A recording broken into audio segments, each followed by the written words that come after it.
The thoughts, views, and comments expressed by the hosts, guests, and callers on Beyond the Headlines are not necessarily those of management, ownership, or production unit of the Verizon Media Group. Beyond the Headlines is a production of ILTV Studios and cannot be reproduced or represented in part or entirety without express written permission of the Verizon Media Group. Beyond the Headlines is the intellectual property of the Verizon Media Group. Copyright 2021.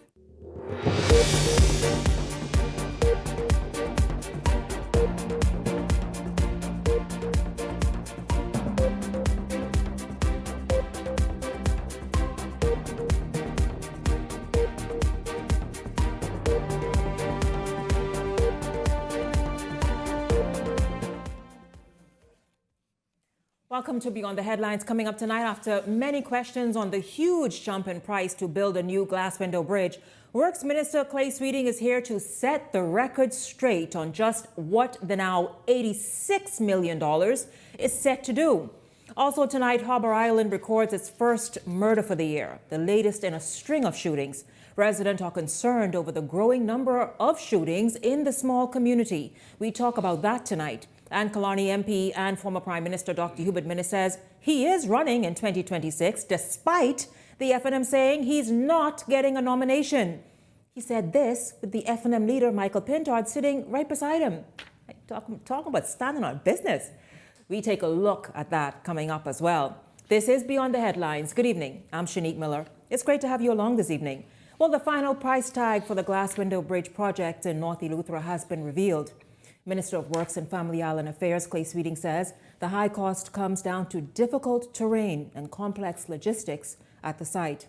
Well, Minister Sweeting is here this evening to speak about that and to talk about a lot more that he's doing. In fact, he is bitten off quite a bit nationally to get done. We'll see the time frame in which he's looking at. It's good to have you here this evening. Welcome to Beyond the Headlines. It's good to have you here. Thank you, Shanique. Good to be here again. It's good to see you. Let's get into this because I'll tell you the opposition said, listen, hold on, this is questionable. It sounds funny.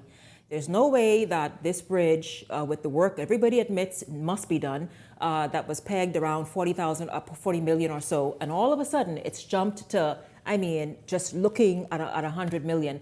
What is Clay Sweeting, Minister of Works, doing with this major jump in the cost? Right. Well, first of all, Shanique, and I'm glad I'm here to discuss the Glass Window Bridge, which is a connection between North and Central and South Eleuthera. The so-called increase in cost from 40 million, supposedly, was a quote-unquote price provided by a politician at the time, which was didn't have any engineering costs inclusive of that. They hired a engineering firm prior to government changing that assisted with finally coming down with the cost. So if you look at the variation in cost with the cost of the bridge, with logistics, with the man camp, with the tourist center, because we need to recognize also that this is more than a bridge. So let's just kind of dissect this a bit. So what's being proposed there with this $86 million or so? Number one includes everything you said from the engineering and all that. And we're going to get to what else it's doing and the cultural experience that's going to be on that property as well. Let's just talk about what we see now as that glass window bridge that we know is a hazard. We know it's a safety hazard as well, not to mention just so many things happen there, especially in bad weather. What is proposed to happen to that current structure? How is this going to be figured out? So the initial engineers looked at the current bridge and also the proposed new glass window bridge that would be constructed there. The first thing that must happen is you must properly facilitate a site to load all the equipment, right, in Hatchet Bay. Then you have to put a temporary bridge there at the glass window bridge. So when you look at, when you break down the costs and you look at the preliminary cost for staff, accommodation, and shipping costs, you're looking at about 18.2 million. When you look at the preliminary cost for the site compound, for the equipment, for lighting, for security, for utilities, utility diversions, and traffic management, that's around 6.4 million. When you look at the temporary works, which include the landing dock, so that would be a new dock in Hatchet Bay, right? Okay. In the same area? No, in Hatchet Bay, because you need a docking facility to load off the equipment to then drive it to the site at the Glass Window Bridge. So when the engineers visited the island, They made provision for all of this. all of this. So Yeah. so a part of this would be the landing site would be the new Hatchet Bay dock would include a bigger, larger docking facility, so you can land all the heavy equipment, all the concrete castings, all what is needed to facilitate the construction of the bridge. So included in this would be that in Hatchet Bay. Okay. There would also be a piling mat, a road pad, a jacking barge, which would be 17.4 million. Then you look at roadworks, would be roadworks going in and out of the bridge, 4.4 million. Then you look at the North Approach Bridge, which is 2 million. So 2 million. So the North Approach Bridge means that the current bridge, the state of that bridge, can only hold around 12 tons. So when you're traversing, carrying weight back and forth, we don't want to take the risk of the bridge collapsing under construction. So Right. we'd have to put a bridge there on the north approach that would help to facilitate that. And it would stay there. They call it temporary bridge, but it's a bridge that would remain there and would be used mainly for pedestrians when the cultural site. Also, that'll is be a part of the constructed. cultural experience. Correct. The northern entrance bridge. Right. So the present bridge and structure that we now know as the Glass Window Bridge, once construction is complete, that will be no more? The temporary bridge will sit on top of that, right? But it'll still be there, but it won't be utilized for traffic.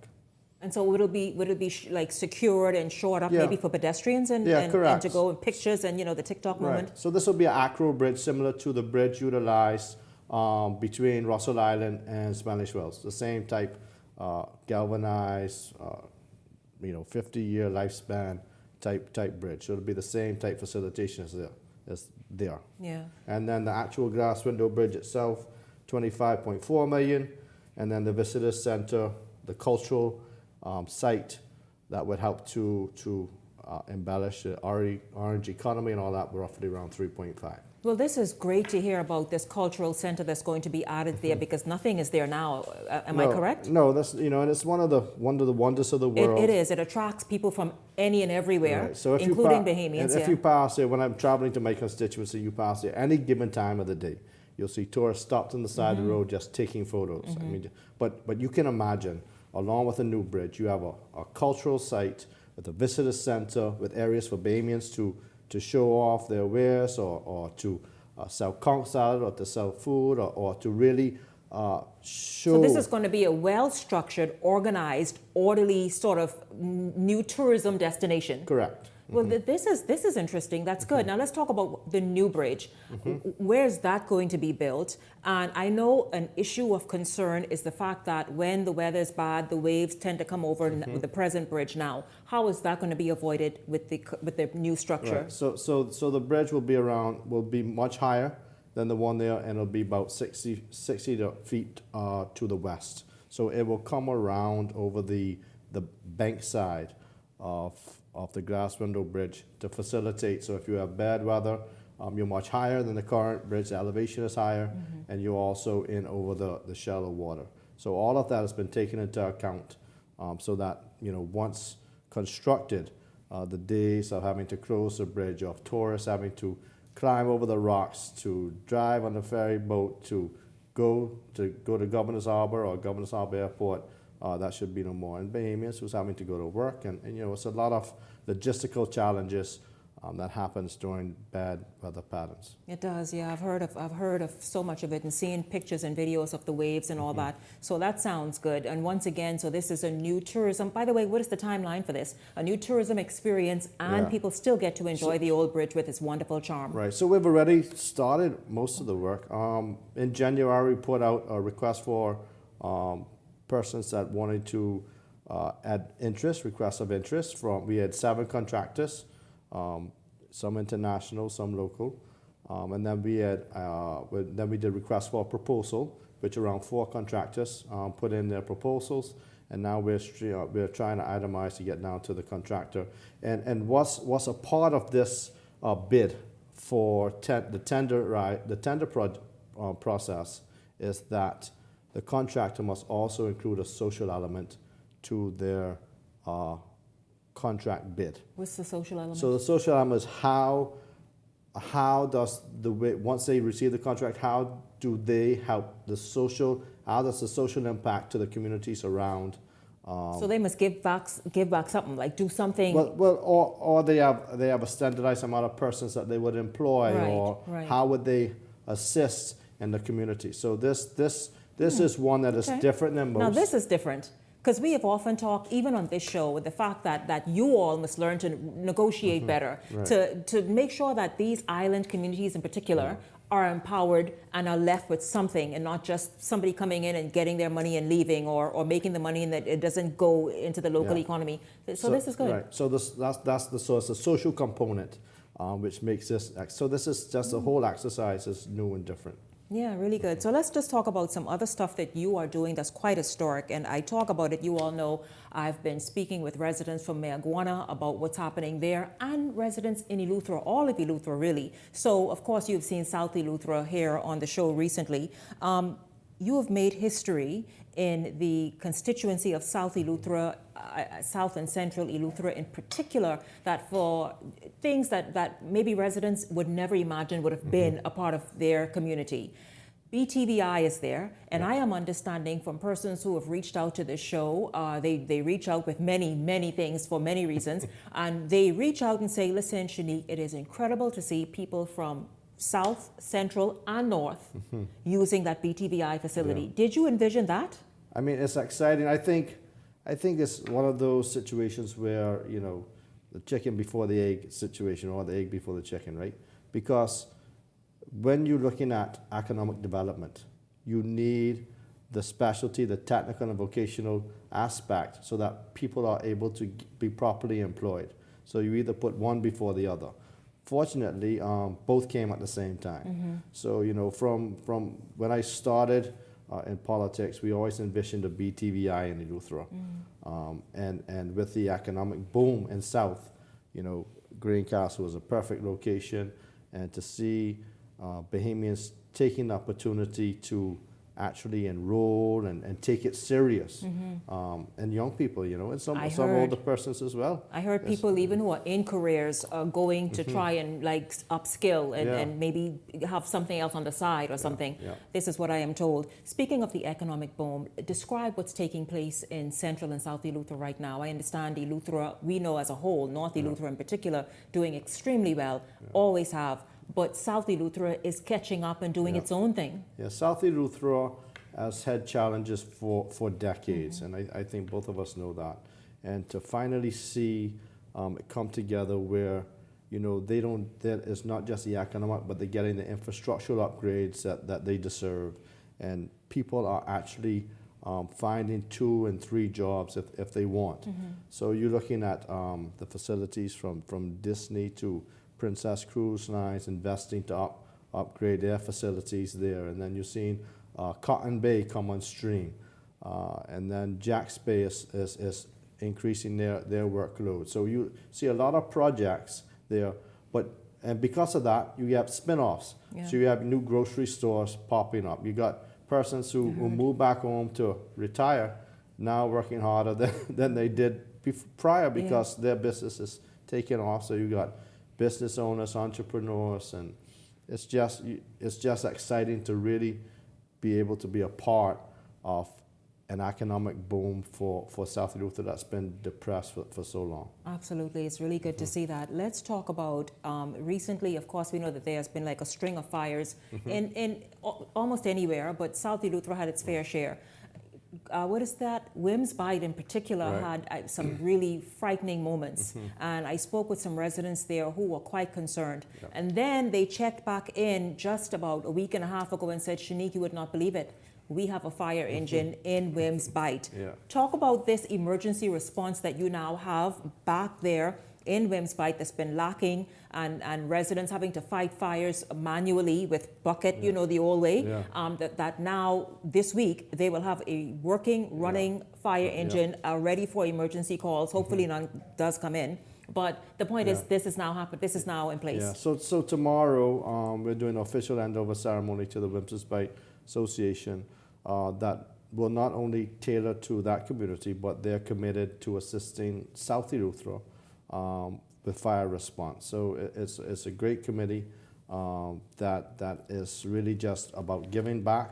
So tomorrow we'll do the official handover ceremony at the park there in Wims's Bight, but at the site actually, where the former SEEP location, where I think they're housing the ambulance. We assisted.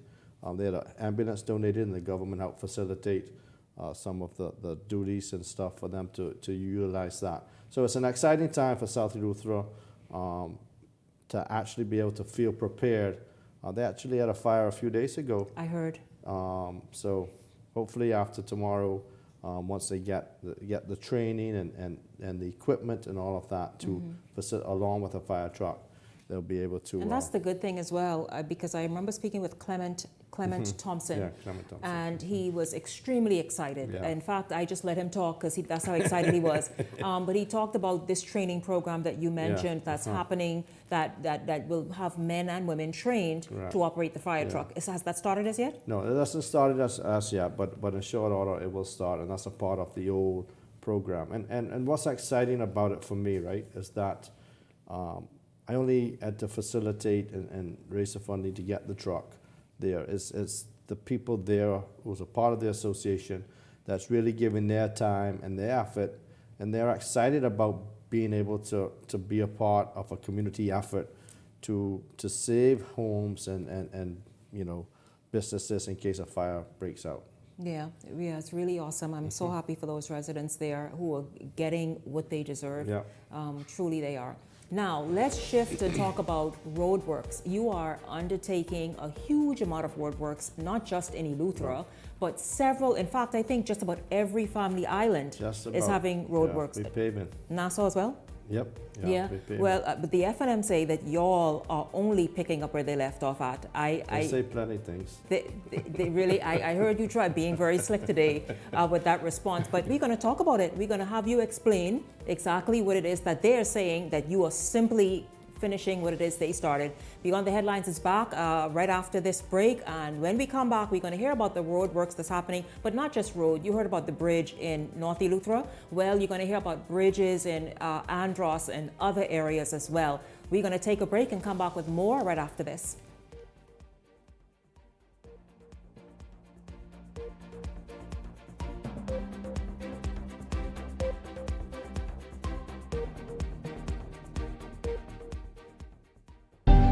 Cancer Treatment Centers of America is now City of Hope, creating one of the leading cancer care and research networks from coast to coast, providing more of what you need. More locations means more care closer to home. More specialists means more expertise. More research means more breakthroughs. More advancements means more treatment options. And more options means more hope. Call now to get more of the care you need.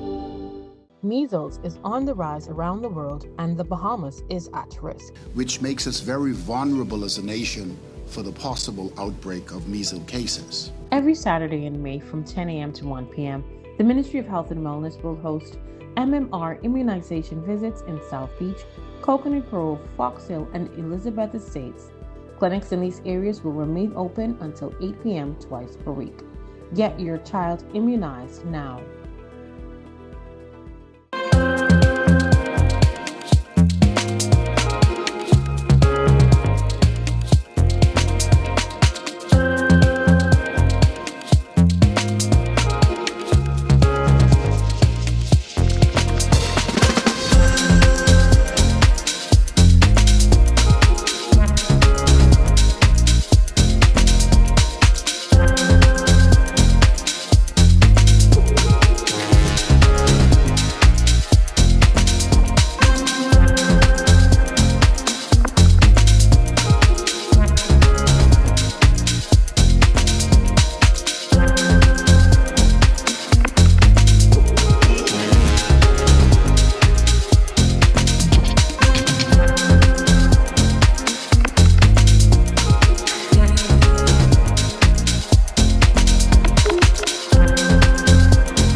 In here all of a sudden, total stranger. I'm calling you Rick and Sheila. Like,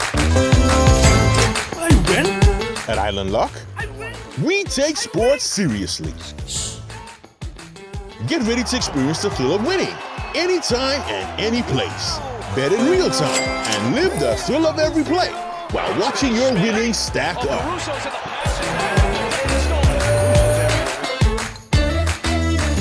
It's your chance to score big with fast payouts and a world-class experience. Get in the game and bet the Bahamian way with Island Luck Sportsbook.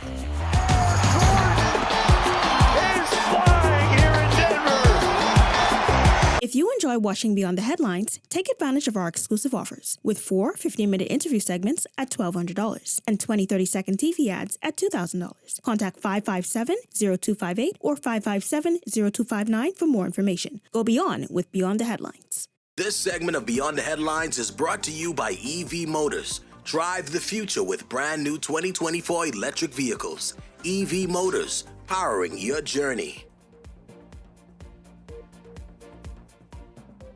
Welcome back to Beyond the Headlines. My guest in this segment, Minister of Works and Family Island Affairs, Clay Sweeting, who was talking about so many things. The glass window bridge, you all know the controversy that came out of that recently.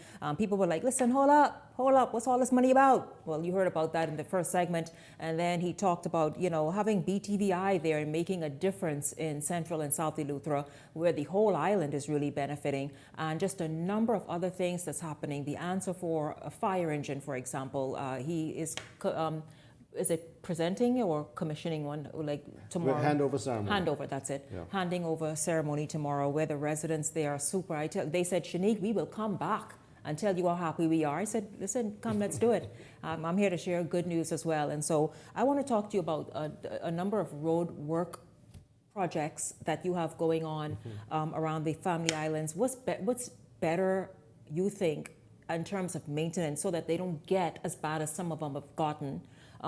Particularly in the southern islands.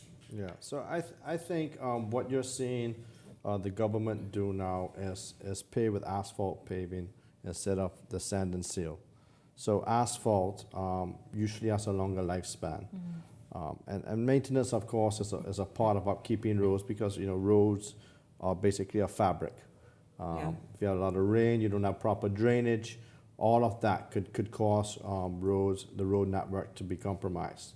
But across the country, even in the Family Islands, they are now getting asphalt roads instead of the sand and seal, which has a shorter lifespan. Well, that's good, because let me tell you, the people in Mayaguana certainly are happy to hear about this, I imagine. Long Island spoke to me once or twice about them having to drive on the side to avoid the holes in the middle of the road. So this is good news. Let's talk about bridges and stuff, because this public infrastructural sort of overhaul is roads and more. And I'm glad you said overall, because Shanique, this nationally, and especially in the Family Islands, is the most investment in regards of infrastructure that the Family Islands have seen probably under any administration. You can't name any island that you don't see road paving. It hasn't started, the scoping is done to begin. Even if you look at Andros and Abaco, Grand Bahama, Eleuthera, we're doing road work in Crooked Island that should finish this month. So all across the country, along with bridges, we have 3 bridges slated for Andros, 3 for Exuma, 1 for New Providence that joins LJM Maritime Academy for that bridge.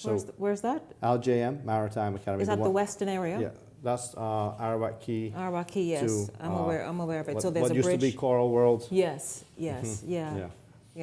So let's talk about those bridges in Andros. I remember residents in Andros talking about there was need even for road works. So I imagine that they're applauding this now focus on Andros. Yeah. So we've completed the paving through Red Base.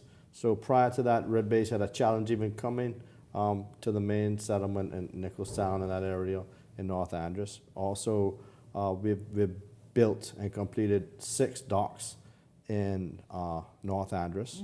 Red Bay finally has a dock, and then Conch Sound and other areas in North Andros. We've started paving in South Andros. We've started with the dock there, paving on the bulkhead, and they've been mobilized to start paving there. So, I mean, a lot of areas throughout the Bahamas.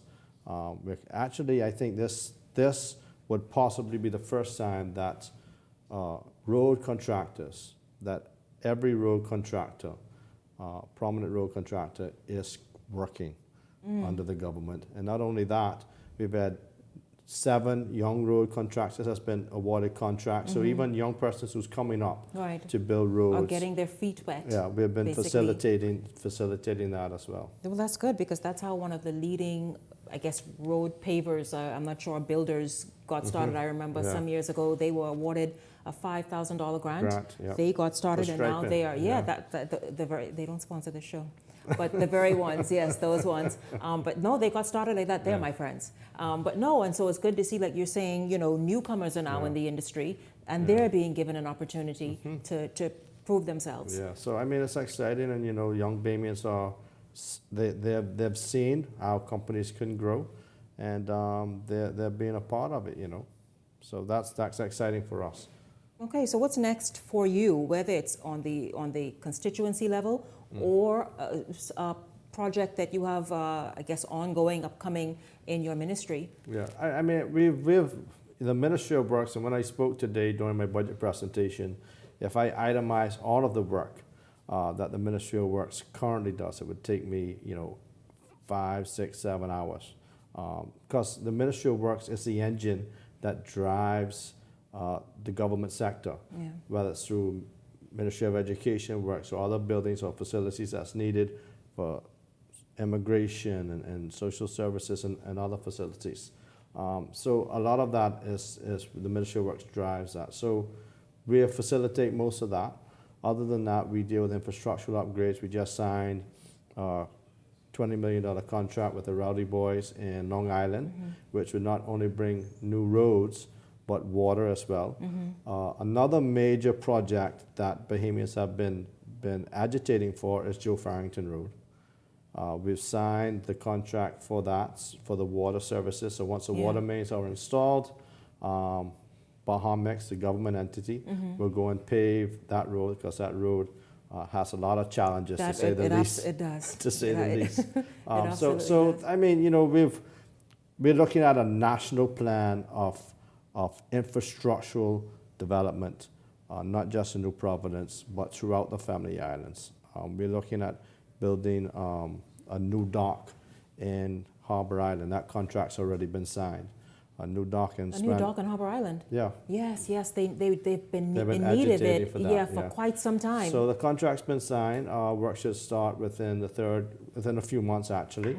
So the government dock there in Harbour Island will have a proper docking facility with a ro-ro ramp, an area for the water taxis, for pedestrian crossing. That is great news. They have been agitating for that. I mean, I remember this show going there well over a year ago, and even then they were like, when are we going to have a dock? I mean, for somewhere that brings in such major injection into the economy, to see that I saw that existed, that is excellent. I'm happy for Harbour Island. Yeah, so they'll get that, and Spanish will also get a fisherman's dock. In Abaco, we're looking at Swedish track there in Abaco that will get new water and road paving in Cherokee Sound and Manowar. Currently they're paving Central Pines. We completed Pelican Shores there in Abaco. I mean, and we could go on and on with the amount of infrastructural work. You're touching everywhere. Touching island by island. You're touching everywhere. That's good. I like that. It's something you said, because I tried to listen to the ministers in particular when they speak, so in case I can get an interview. So you said no settlement is too small to matter. That is correct. That's really good. That's so good. Particularly these family islands who sometimes feel left out and neglected, as though nobody is listening to them, nobody is checking. Is so good. And what I think about when I wrote that was settlements such as John Millis and Bannerman Town. So do you know that up until today, I think we discussed it last time we was on the show, up until today, they have to truck water from water and sewage to their communities, to a holding tank that provides water to their communities, to the homes there. Oh, yeah. A few weeks ago, under the PPP, with Caribbean Pavement Solutions, Rowdy Boys signed a contract to finally provide potable water to John Millis. They now have running water? But the work's about to start in a few weeks. Very soon. Yeah. That is, my God, that's been since our grandparents were around, right? Yeah. They now have running water. Yeah, but it's coming. I mean, it's coming. Yeah, It's coming in a few months. In a few months. But yeah. So I mean, settlements like that. I think John Millis has maybe 10 to 12 residents. And that's the thing. You have to kind of duplicate all these things anywhere, but quality. Every Bahamian deserves quality of life. Yeah. So I mean, I think that if you take that approach, as someone in politics, as a member of parliament, that everyone matters. I think it makes the job easier. You always want to do more. There's always more work to be done, and the Prime Minister said this on numerous occasions that there's always more work to be done. But the Progressive Liberal Party has ensured that the way that we manage the economy, the way that we're ensuring that we invest in education, in infrastructure, in other aspects, to ensure that everybody is provided with equal opportunity. Thank you so much, Clay Sweeting, Minister of Works and Family Island Affairs, Member of Parliament for Central and South Eleuthera. Thank you for joining me here on Beyond the Headlines. Sinead. Yeah, I don't know if you want to stick around because I'll get a little rowdy after this break. I don't know if you want to stick around for that, but I could end on that. It's good to have you here this evening. It's good to share some good news at the top of the show. When we come back, we take a look though at the violence in Harbour Island. They're getting a new dock. They need to have more police officers there and other things. This is Beyond the Headlines. We're back right after this.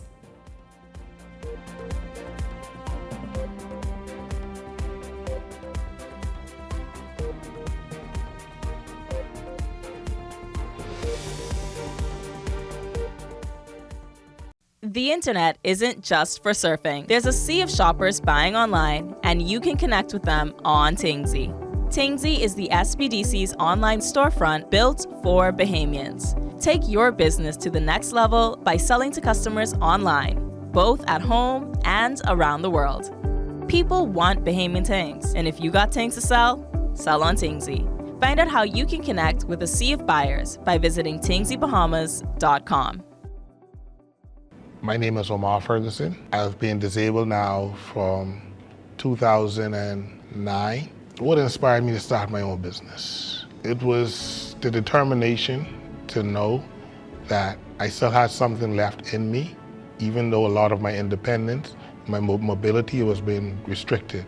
In my disability, it's kind of hard finding the investors or the capital. For example, national insurance. The benefit that we receive, it's a lifeline. And in any business that you're going to take, it's going to be a risk. We're not looking for handouts, but we want you to understand that we still need a little special care. This literally gives us a backbone that, hey, we could actually stand someday. The business, I know, it's going to be a risk. Even going through that process, I'm still dependent on national insurance. Overall, being in the program itself, it's put me in a place where I feel young again. I feel like anything is possible. I would say to others with disabilities, look around your community, just like you guys said in one of the modules. See what is needed in your community and go for it. Don't be afraid, just go for it.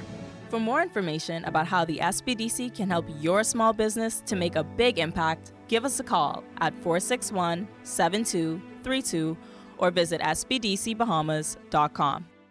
So you want a space, but not just any space. You need something with a little more potential. So how about 1,000 square feet of room to play with?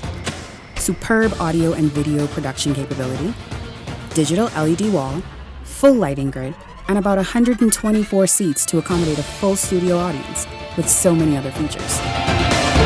Make us your home for your next concert, conference, and so much more. Honestly, the possibilities are endless.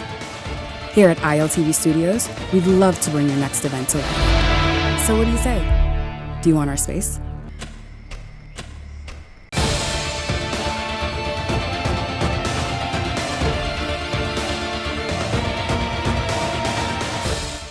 If If you enjoy watching Beyond the Headlines, take advantage of our exclusive offers with 4 15-minute interview segments at $1,200 and 20 30-second TV ads at $2,000. Contact 557-0258 or 557-0259 for more information. Go beyond with Beyond the Headlines.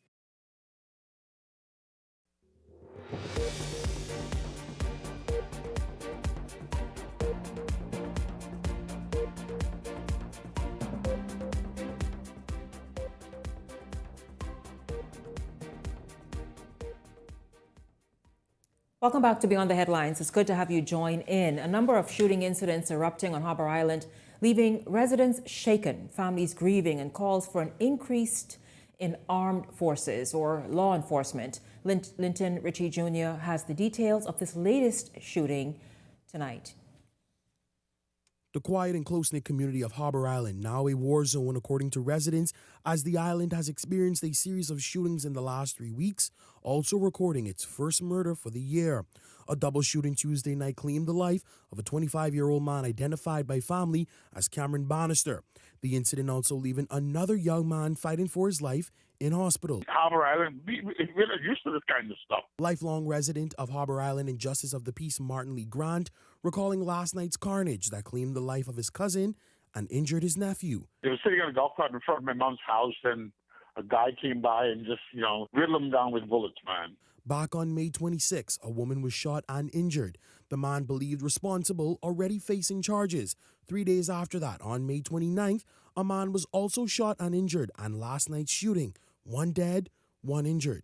Residents are now questioning the presence of police and whether more manpower is needed. This as the island only has a population of under 5,000 and is less than 4 miles long. It's not enough. Growing demand of the community is more now than ever before. That's Harbour Island Administrator Gwendolyn Patrum, who acknowledges that with the booming economy and boost in foreign home ownership, the bloodshed not only affects the small island, but the livelihoods of those who occupy it. She says following the first wave of gun violence late last month, tourism stakeholders have been met with doubt. Some of the tourists are calling, asking, is it safe? Tourism is their bread and butter. Dubbed as the island of friendly people, Lee Grant emphasized that those who wreak havoc simply seek to destroy the reputation, but community leaders are pushing back. It hurts. Before the incident happened, all of the pastors had prayer service. Now the hunt is still on for those responsible for last night's killing, which marked murder number 36 according to Eyewitness News records. Linton Ritchie Jr., Eyewitness News. 3 minutes to get to bed. Listen, that is so troubling to see on Harbour Island. And as we were watching the story, we were just talking about what exists on that little spot of Eleuthera. They are the residents, the second homeowners, the people who come and pay over $100,000 a month, I think it is, for Airbnb, sometimes a week, depending on the high season. And then just a ton of illegal immigrants squatting in the middle of all of this is taking place in Harbour Island. I know I heard the Minister of Education, Immigration speak during the budget today, but this would have been allowed to happen on Harbour Island, and they are Bahamian last names we see, which don't matter because people have Bahamian last names now.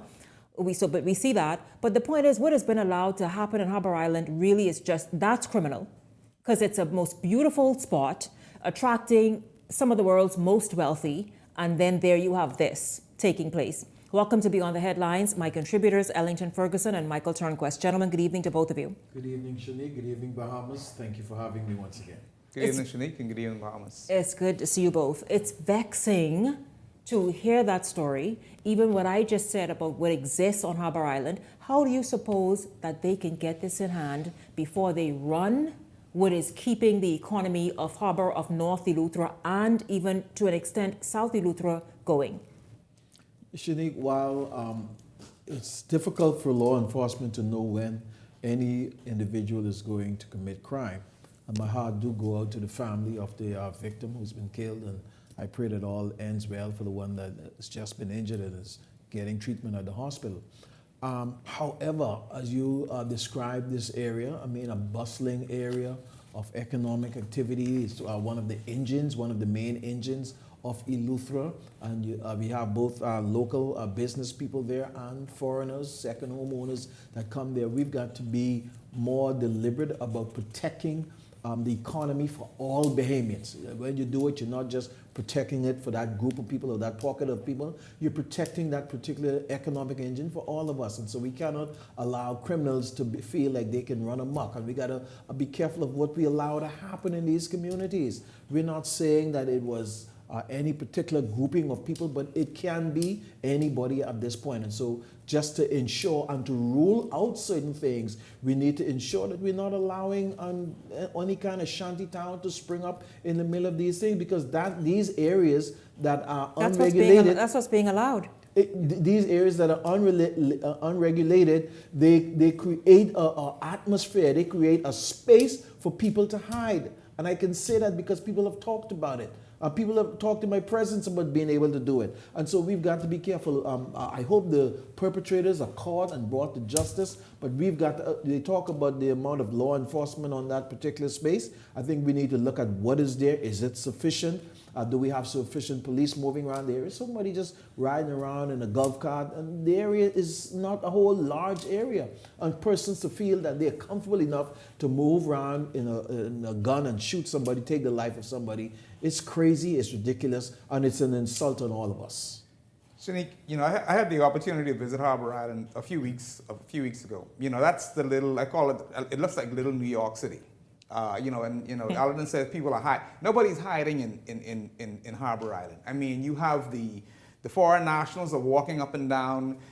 It's just a mix. And sometimes a lot of family islands, and some of those that are not so developed, they always get frightened of the foreign element in terms of what it allows and what it brings to islands. And we can see this is now happening. It's unflourishing right in front of our eyes as it relates to Harbour Island. Nobody knows, we don't know who committed the crime. I think we've seen some of these murders that happened last year in the same island, Harbour Island, which had, I think some foreign nationals was involved in some of the past criminalities that would have taken place. But this is what happens when you allow that big, I guess you're looking for that economic boom. Sometimes what comes along with it is crime. It's unfortunate that, I just had the conversation on Facebook with a friend of mine saying, praying for such a small island. People ask, what are you praying for? We have to pray for the families. We got to pray for an island. We have to pray for a small knitted island. I remember Harbour Island, when I used to go down to Harbour Island Regatta, it was you could have walked any hour of the night. Yes. And I can tell you from the beauty of it. Yes, and what I saw last week, you don't feel that island feel in Harbour Island anymore. You don't feel that tight-knitted community anymore. It's like everybody is just, it's just like a hustle bustle. Like everybody is out trying, the taxi cab drivers, it feels like I'm back in Nassau. It doesn't feel like what it used to be. Someone online said, look at Lil Nassau. And it's unfortunate because, again, it's a beautiful tropical paradise, or it used to be, but it's been allowed now to become even squalid in certain areas. And residents are fed up with it, but obviously can do nothing about it. And then to an extent, Shanique, sometimes we got to move it away. A lot of time we place the blame at the foot of politicians. And we got to move it away, and sometimes we've got to take responsibility for our communities. Because oftentimes I hear people talk about, the need for labor and all this type of stuff. No, you don't want to create that kind of environment. You want to get the labor you needed. You want to get it in the proper channels and the right way. When you allow these things and you encourage it because you need the labor in your community, this is what you're going to get. This is going to be the results. But when you talk about, I agree, you can't be, we as Bahamians, we know exactly who's doing what. At certain times, even, parents, I don't care if you're foreign national or you're Bahamian, if you know your child is up to no, especially in Ireland and such, you need to go to the police and say, hey, here's what's happening. I need you to help. We need help. It has to be dealt with. Because I'm pretty sure for something like that to happen where you have bullets just riddling in a small island and such, this is something that just happened, overnight. This is something that's been ongoing, and I'm pretty sure at all islands, I don't care, you have it in Andros, in Long Island, don't care what's happening, people in the north know exactly what's happening in the south. Yeah. So an island such as Harbour Island, I'm pretty sure that this is something that's been festering, and people knew about it, but nobody stood up and said, hey. But they've been speaking about it, because the show went there twice. to talk about obviously infrastructural development and the need for it in certain areas. I'm happy to again hear about, you all heard the minister just in the other segments talk about the dock that's, and you were there recently, so you see that dock that's in total need of a new dock. So that's great news. But with these increase and the progress that's happening on the island, it will be for naught if you don't get in hand the illegal immigration matter and this criminal element matter. But we continue to play with this. It seems as though governments are not taking the immigration matter seriously. I mean, at the end of the day, this is our country. I don't care if you don't belong here, if you're not here legally, let's go in. Get those who do a Trump. Yeah, we gotta get serious. Do a Trump, and I don't, I'm telling you, because I wish we could have gone in that area, because the Minister of Immigration, the one who's not running again, he is saying that, listen, the biggest tax burden on the Bahamian people right now is detention and repatriation of illegal immigrants. We could spend time talking about that. We're not going to get there this evening, obviously, because I want to hurry get through the rest of it. I'll tell you what we did online today. Over the past 3 weeks, the Bahamas has seen a troubling rise in violent crimes. I know you all have seen the headlines, including shootings, murders, and sexual assaults. Many involving teenagers, in fact. So today, we asked you, has the community done enough to keep our youth safe and on the right path? 5% of you says yes, that the community has done enough to keep youth safe and on the right path.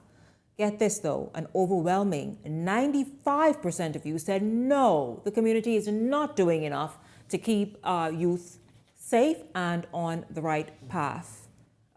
Your thoughts about that? The community or the family? Shanique, the family. If you want to keep your loved ones alive, go turn them into the police. If you know what they're doing, if you want to help them, turn them into the police. Say exactly what they're doing. Say exactly what guns or whatever they're storing in your home that you know is sitting there. What drugs they're dealing inside your home, or what they're doing. If you want to save your loved ones, that being your kids, whatever, go to the police and say, hey, I need you to come get this one. Either get him out of my house or take what he got in my house out. Start protecting those that you know, because the only thing you're doing is just setting them up for failure, because I guarantee you a month, 2 months down the road, somebody's going to come either shoot up the house or shoot them up somewhere in the road, and you're going to come crying down the road, say, oh, my child. This is where we are not doing our children justice by just putting up a front and said, oh, no, not my child. And you know exactly what they're doing in the nighttime, what they're doing behind your backs, which is sitting there turning a blind eye to it. So no, we are not doing what we're supposed to do. And we're not doing where, so you said, something, let's love our neighbors, or it takes a village to rear a child. The village is basically... The village has checked out. Right, the village has checked out, say, something, I'm not putting my hand on this child, because I want no parent coming knocking on my door, want to fight me, want to put guns on me. So no, we are not, the village and the families are not doing any justice for the kids that we're so-called raising inside our communities these days. Absolutely. Our society have changed. A lot of it has been changed for the worst. We had just about a few years ago where a grandmother took the rap for her son, and she felt good about it and went to prison. She right here in New Providence. A grandmother took the rap for? She's in prison now? I think she's been released since, but she went to prison. What did she say she did? What did she own up to?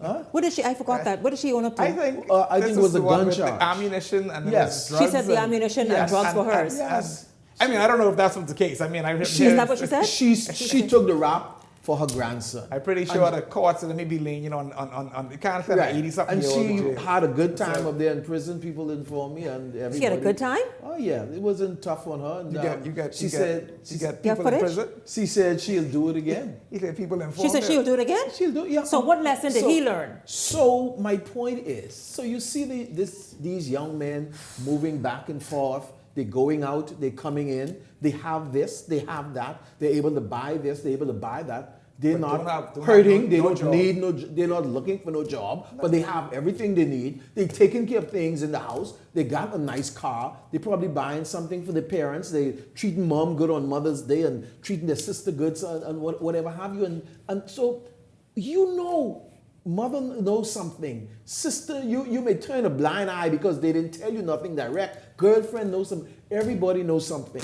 until it comes. One day it's going to turn the other way, and then we're all going to cry and we're going to say this is our loved ones. They love all of us. They take care of all of us. Yes, they did at the expense of who else? And the social media aspect of it doesn't help.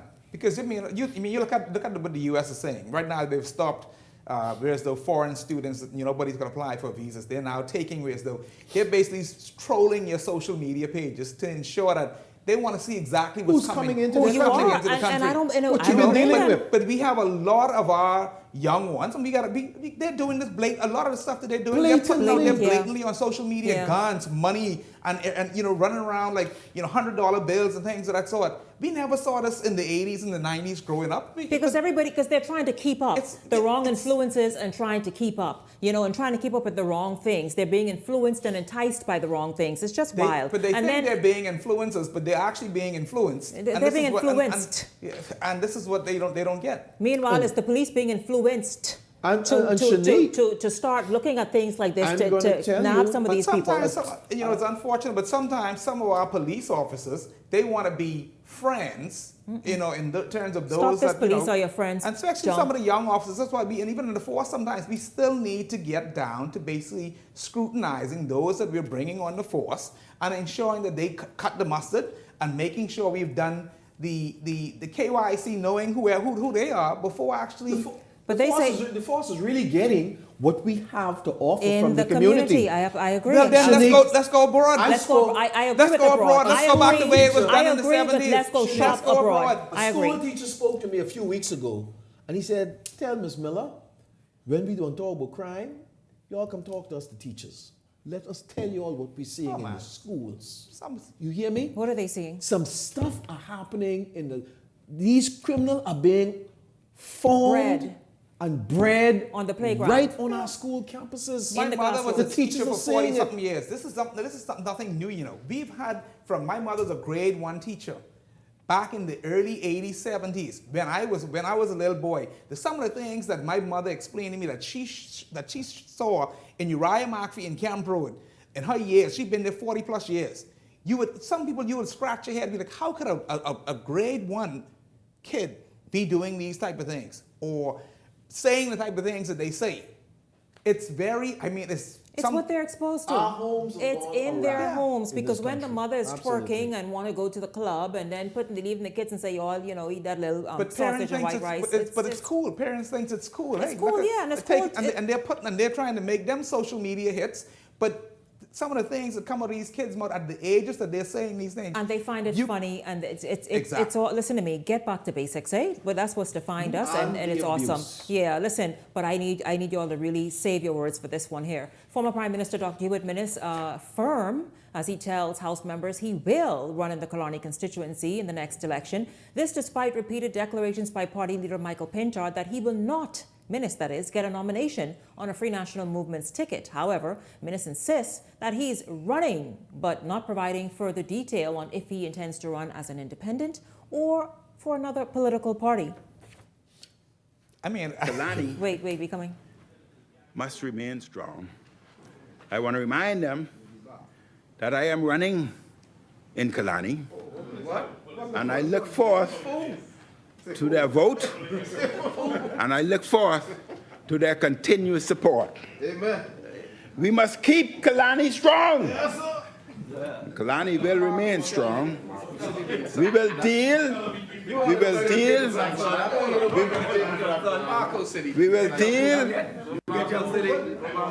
with the road repair issues of South Ocean.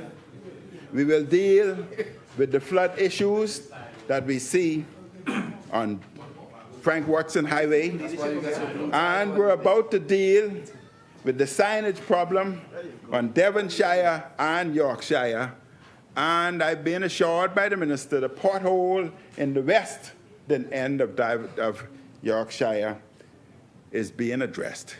Mr. Deputy, keep Killarney strong. I believe, you know what, gentlemen, I should have asked Minister Sweeting when he was here, because I believe he's the PLP surprise nominee, candidate for You know, no, because the announcement, this man is standing on business. The announcements he made for project works in Kalani to happen. The fact that he, with Pintard right beside him, the leader of the Free National Movement, Michael Pintard beside him, telling Kalani, listen, you all stay focused. I got you all right here. Kalani must remain strong, according to Dr. Minnis. And realizing that Dr. Minnis have not departed from the Free National Movement. He's never resigned. That's so strange, no? And he's declared that he is running. He asked Kalani to remain strong. He continued to work for Kalani, and he asked them for his support. I think I listened to his entire speech today, his presentation. I think he was very well. He had his facts together. He really challenged the government on a number of issues, and Kalani is shaping up. So we have yet to see exactly who opposition leader Minister Pintard is going to put there to compare with Minnis, but so far Kalani looking good with Minnis. You know, if you look at this is democracy at its finest. I call this democracy at its finest. You know, sometimes I agree with the former Prime Minister, Mr. Ingham. You know, when your time is done, your time is done. You know, it's obviously the former Prime Minister, Hubert Minnis, doesn't think his time is done. Now, it seems as though based on all these things he's getting done, it seems as though he might be running on the PLP ticket. I think he's a PLP. I think he's their surprise. Like, you watch them announce him. Watch. I mean, time done as the leader, fine. But why does time have to be done as a member of parliament? He's young, he's strong, he's still doing good. What prime minister do you know want to go run and be?